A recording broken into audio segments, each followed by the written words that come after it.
Right now on the National Weather Desk, Nicole isn't done yet. Eaten away from the wind and the rain and the waves of Nicole. The former hurricane is working its way up the East Coast, and we are there to show you the impact. As we hit high tide, more flooding is expected. Florida assesses the damage Nicole left behind. A lot of damage due to the storm surge, and the park remains closed. On this Veterans Day, we look at the role the military plays in training meteorologists. You were actually made to hit the ground running in terms of being a forecaster. It's the day many skiers in Utah have been waiting to arrive. Catch me first chair, absolutely. And we'll see if the remnants of Nicole will impact any of tomorrow's college football games. From our nation's capital, this is a special edition of the National Weather Desk, tracking Nicole. Good morning and welcome to the National Weather Desk. I'm meteorologist Veronica Johnson. Coming up, ski season gets underway. We honor veterans with a look at the connection to weather and an explanation about an unusual purple haze in the sky. But we want to start with the latest on Tropical Depression Nicole. As the storm moves north, it's leaving behind a path of destruction. Volusia County, Florida, bore the brunt of the storm's wrath. You can see here the beachfront homes destroyed by wind and water. Residents returned to try and salvage what they could. Officials here call the damage unpredictable. Nicole was the first hurricane to hit the U.S. in November since 1985.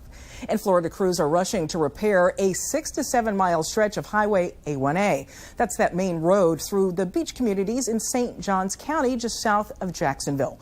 Portions of the road collapsed as Nicole battered the region. Crews are removing large chunks of debris and asphalt, and many of the dunes that protected the road were compromised during Hurricane Ian. Well, here is the very latest. As of this morning, at least 5 deaths are blamed on the storm in Florida, including 2 people electrocuted by a downed power line. 50,000 Florida power customers are still without power this morning. That's down from the 300,000 of yesterday. And 24 hotels and condos were deemed unsafe in Volusia County, leading to the evacuation of hundreds of people. Florida airports closed during the storm, expected to get back to normal operations today. Attention now turns to the rest of the East Coast as what is left of Nicole heads to the north. So let's take a look at the map here. There's where the storm system is now, the center of it at least, still, believe it or not, south of Atlanta, Georgia. And look at this, the rain extending all the way up into D.C., Maryland, Virginia, Pennsylvania, Ohio, Kentucky, so much of the East Coast now getting a lot of rain with the storm, and it's still putting out some pretty good winds around 35, 40 miles an hour. And tornado watches up for much of the Virginia, North Carolina area. At least half of North Carolina under a tornado watch until 3 p.m. And we've already seen some tornado warnings issued around Asheboro, North Carolina earlier today. Look at the storm. It goes all the way up, as mentioned, into areas of Pennsylvania. That's some 700 miles. So it still could pack a punch with some wind and damage and even isolated tornadoes. And the possibility of flooding mainly in the mountains. We've got a tornado watch that will last just past midnight right now for Southwest Virginia and for the Carolina mountains. Now let's head back outdoors to see what impact Nicole is having this morning. We've got reports from Myrtle Beach, West Palm Beach, and Charleston. We start in Charleston, South Carolina, and reporter Ann Emerson. I'm here at Breach Inlet, South Carolina. I'm on the Sullivan's Island side. We're on the Barrier Islands. Just across the way is Isle of Palms. Just to give you an idea of the erosion that we're seeing from Nicole, take a look at this. Just a day ago, we're told this was flat area, and it's really just eaten away from the wind and the rain and the waves of Nicole. It's taking a beating out here. A lot of erosion and a lot of concern from the locals as well that this is such a late storm to be seeing this kind of damage. A lot of debris has already come up from the tide, so they're keeping a close eye on this and making sure they don't have too much more erosion in this area. Now, another thing that the city officials are doing is they put on extra staffing to make sure if they do have any problems over the next day, they'll be able to handle it. Reporting from Breach Inlet, South Carolina, I'm Ann Emerson for the National Weather Desk. So far, so good here on our South Carolina coast. We are in Garden City, with it just south of Myrtle Beach, and people here are relieved with the minimal impacts, especially since we're still recovering from Hurricane Ian. Now, the good news is these man-made dunes are still standing. These were constructed after Hurricane Ian tore down all the dunes along our coast. Now, as we hit high tide, more flooding is expected, but that's typical for the area we're in because it's very low lying. The biggest threat right now is tornadoes. We are on a tornado watch through the afternoon. In Garden City, I'm Amanda Kinsid. In Florida, Volusia County was especially hard hit by Nicole. The seawall and the dunes damaged by Ian in September were further damaged by Nicole. This is video here of Wilbur by the sea, and you can see many beachside homes collapsed into the Atlantic Ocean. One man said he was standing on the beach as he watched his house fall into the water. Further beach erosion is likely to damage even more homes. And the storm apparently unearthed human remains on the beach, and it's actually the third time remains have been discovered after a hurricane. Right now, it's believed those remains belong to Native Americans. They could be centuries old. Officials say the bones will be processed and preserved. And further south along the Florida coast, other communities are picking up the pieces, still feeling the impacts from Nicole. Kara Duffy is in Fort Pierce with that part of the story. We're here at Jetty Park in Fort Pierce, which sustained a lot of damage due to the storm surge, and the park remains closed as of right now, and it plans to stay this way until told otherwise. You can see barriers in place right there blocking the entrance to it. Caution tape also in place to keep people out. Here's why. Storm surge caused erosion like this. You can see just how uneven the walkway and pavement is. Large cracks in the concrete and picnic areas. The grill certainly not supposed to look like this. Debris is also scattered all around the parking lots.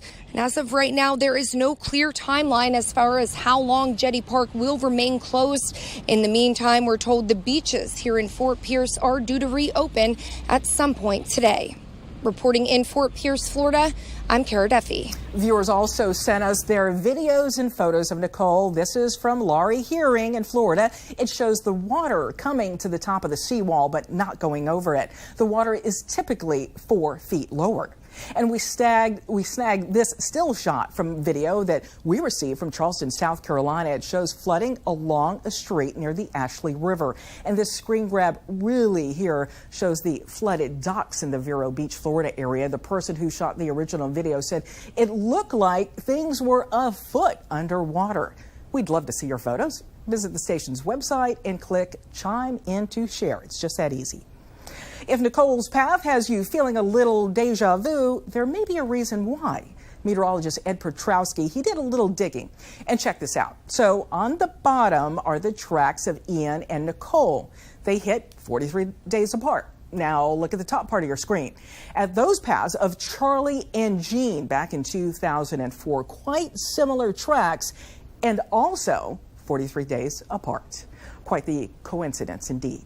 Well, elsewhere in the country, the weather is completely different. In parts of North Carolina, they've been getting a lot of snow. 18 inches fell at Bismarck Airport. Even in a place that typically gets a lot of snow, driving can be a bit difficult. Stalled cars were everywhere yesterday, but the storm did bring out the best in people, as reporter Joel Crane shows us. North Dakota nice is the philosophy many Bismarck residents are living by today. Nathan Scott spent extra time clearing his neighbor's sidewalk in addition to his own. We live 2 houses down, so we're just polite and do the corner here. It's usually about an hour. For people with four-wheel drive, the name of the game is rescuing those who get stuck. It's kind of a winter sport of mine. The spirit of helping neighbors and strangers seems to be contagious the worse the weather gets. As the day went on, more and more people we came across were helping, including this reporter. In Bismarck, I'm Joel Crane. North Dakota, of course, and coming up on the National Weather Desk, ski season arrives today in parts of Utah. We'll look at all the snow that's allowing the resorts to open early. And as the nation pauses to honor its veterans today, we'll look at the relationship between the military and weather. A quick test of your weather wit before we go to break. What weather adjective describes sustained winds between 15 and 25 miles an hour? Is it a gust, a gale, an abatic, or breeze? The answer when we return.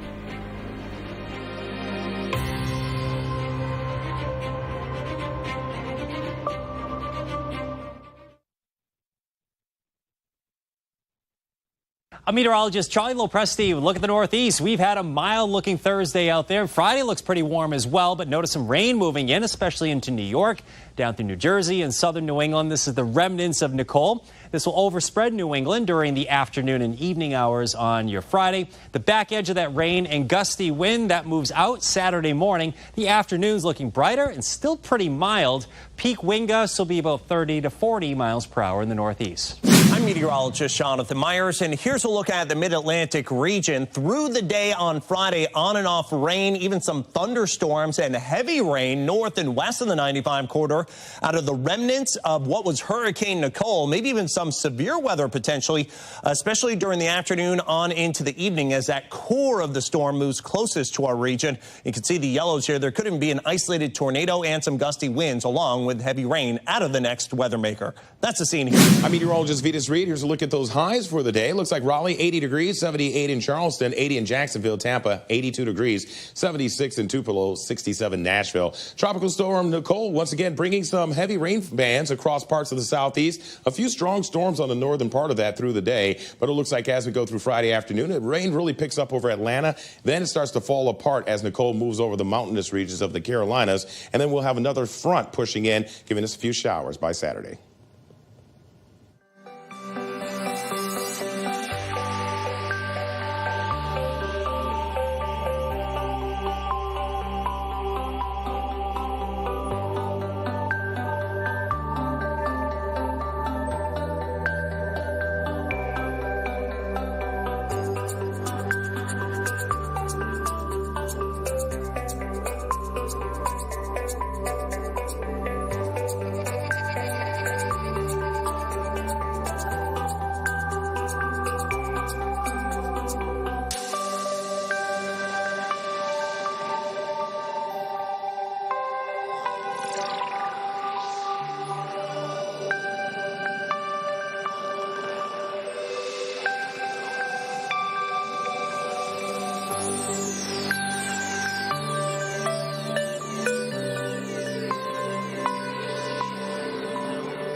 Weather Window, presented by the National Weather Desk. It's not often skywatchers spot these cloud formations that look like well-defined rippling waves.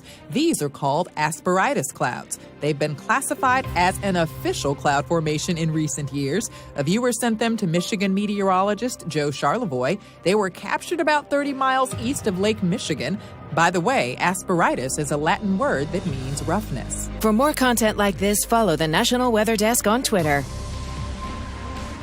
Before the break, I asked what weather adjective describes sustained winds between 15 and 25 miles per hour. The answer is breezy. I hope you got it. Now let's check to see the weather in cities across the country today. We'll start out in the capital of Texas, Austin here, looking at thunderstorms later today with a high temperature of 71 degrees. And then on to the north, Syracuse, New York, up in the central New York portion of the state here, looking at rain with a high temperature of 65 degrees. And then even Dalton, Georgia, has rain in the forecast. It's been falling throughout the morning from Nicole. That rain again expected to continue at least through much of the day. The high temperature, 67 degrees. Our final stop, St. Joseph's, Michigan. St. Joe, Michigan, right along Lake Michigan's coast. We had to find at least one spot here that didn't have any rain, but it is going to be overcast. High temperature of 51 degrees. Well, for Veterans Day, we would like to highlight a meteorologist that got her training in the military. Lieutenant Colonel Nicole Mitchell spoke with Emily Gracie about how she found her path to weather through the National Guard and Air Force Reserve, and how her training was so different from a traditional four-year college. So I was looking for a way to pay for college, and both of my mom and my stepdad were in the National Guard at the time. And they said, you know, this is a good way to pay for school. It varies by state if it's the Guard, but Minnesota at the time, which is where I'm from, had half tuition reimbursement plus a partial GI Bill. So, you know, that got me half of my tuition, paid for my books and a few other things. And then when I tested to get into it, I tested high in the sciences. Do you feel like the training that you got better prepared you for a career in weather? So versus a traditional four-year degree, what was unique about the military is you were actually made to hit the ground running in terms of being a forecaster. So it wasn't all theory and tests and things of that nature. We actually had live labs where an instructor would come in and check our forecast and verify our forecast. And they would pretend someone was a pilot and they had to get a weather briefing, or just a variety of scenarios where we had to hit the ground running. What was it like flying through hurricanes when you were a hurricane hunter? Oh, it was awesome. If you're a weather nerd anyway, and then you get to be right in the middle of it with Mother Nature at her worst sometimes, just an amazing experience. Do you have any advice for young folks perhaps looking to get into the career and maybe want to take a less traditional route? Work your own path. Not everyone has the same path, and however you get there is fine. And two, don't close any doors along the way, because I've known people that have said, well, I'm only doing this, and they don't even realize about all these other great options. So just be open-minded, because sometimes great things will come along that you never knew were even a possibility. Nicole has left that door of opportunity wide open. In fact, this week she was elected to office as a state senator for Minnesota. For the full 7-minute interview with Nicole, check out our YouTube page. Just search the National Weather Desk and find the interviews playlist. Early snowfall in Utah means at least 2 resorts are opening today, the earliest since 2013. Skiers can't wait to hit the slopes to find those first tracks and, of course, that fresh powder. We head now to Salt Lake City, where Amanda Gilbert is slopeside. In just a few days or even hours, these roads will start to fill with cars and the lifts will be packed with people. Solitude Mountain Resort announced they are prepping to open tomorrow for Icon and Solitude Pass holders starting at 2. That's the earliest they've opened since 2013. Then both Solitude and Brighton Resort's big opening day is Friday. Yeah, it dumped last night. And it's snowing all morning. That's what, at 6 a.m., our snow safety team was up there. As of this morning, both Brighton and Solitude had around 22 inches or 2 feet of snow in the past 24 hours. And as you can see, it's still coming down. Mother Nature is cooperating and making sure that we have a great base for opening day. Allison Palmetier with Ski Utah can't wait. I'll definitely be out there tomorrow. Catch me first chair, absolutely. Some Utahns started a little early. We came up to go ride some rails in the woods. Yeah. Cooper Whittier says he and his friends are hiking up to snowboard down. It's a 5-minute walk up there, and then there's another one that's like secret. It's like about 30-minute hike up the mountain. It was a little bumpy getting back on the slopes. First time out is like you don't know what to do. Kind of, you like have to remember how to do it a little bit. But the resorts say please hold off just a little longer to have fun. This is the first in the history of weather meteorology. Let's get and check this out. Meteorologist Chase Thomason gave his forecast yesterday while snowboarding down the slopes, even though the mountain says it officially opens today.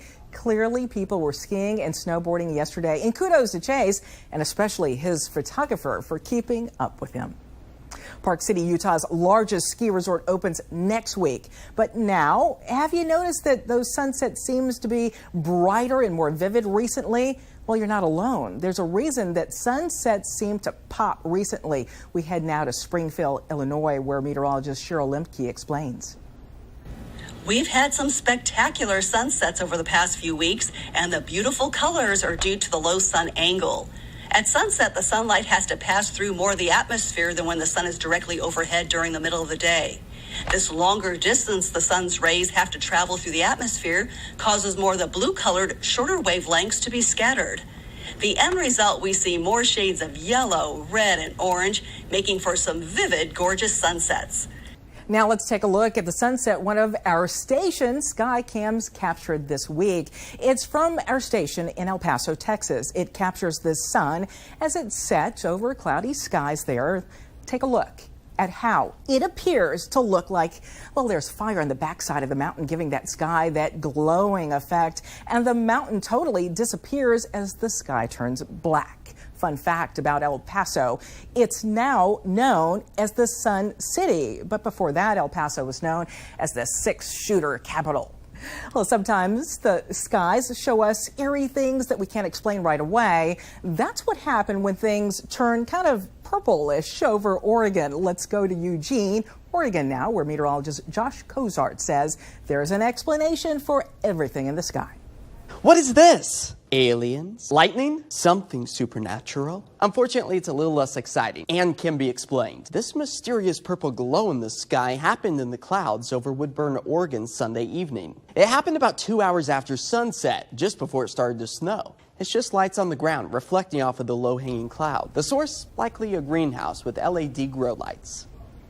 Still ahead on the National Weather Desk, our first football forecast looks at the possible impact Nicole will have on games tomorrow.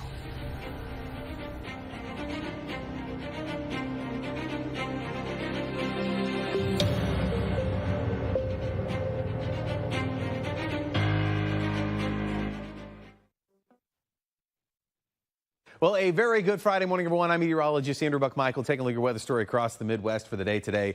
Boy, it is going to be cold across the plains, that cold air blasting in, and we got some rain from the remnants of Nicole out to the east here. Now, as we continue into the day tomorrow, all of us are starting to see that cooler air filter its way in. Look at that, only 16 for the high in Bismarck for your Saturday. How about your Sunday? Temperatures still staying pretty chilly for all of us out there. Some light lake effect snow as well.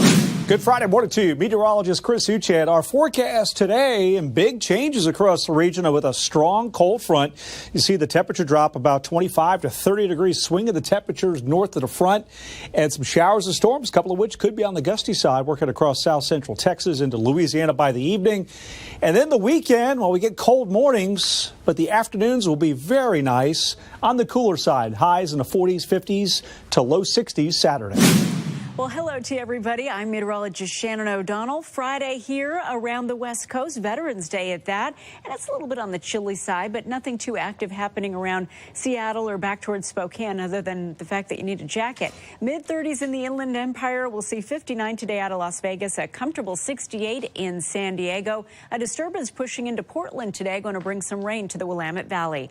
And that's the scene from here.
And now it's time for our weekly Friday football forecast. And this week, Nicole could impact a lot of games. Meteorologist Katie Morgan is looking towards the weekend. Well, you know what time it is. It's almost the weekend, and it's time to take a look at the football forecast for us for both college and for NFL. Now, we are getting into that time of year where it's really getting into football weather here. One of those games will be in Minneapolis. We've got Northwestern taking on Minnesota. 32 will be the high on Saturday with a partly cloudy sky. In Syracuse, leftovers from Nicole will be impacting the game here with Florida State in town. Rain showers expected, the temperatures in the 50s. And looking pretty good. Winston-Salem, temperatures in the mid-60s with sunshine. How about this weather, though? We're looking at a chance of snow at the beginning of the Buffalo game, mixing in likely with a little bit of rain as we go through the afternoon. But rain, snow with a temperature of 40, yeah, that's getting into football weather. 48 in Nashville with the Broncos in town taking on the Titans, and the Browns versus Miami in Florida. Sunny as always with a high of 80. Hope you guys have a great weekend. I'm meteorologist Katie Morgan.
Thanks for spending a small part of your morning with the National Weather Desk. I'm meteorologist Veronica Johnson. Have a wonderful weekend. Keep your eye on the sky, and I'll see you right back here on Monday.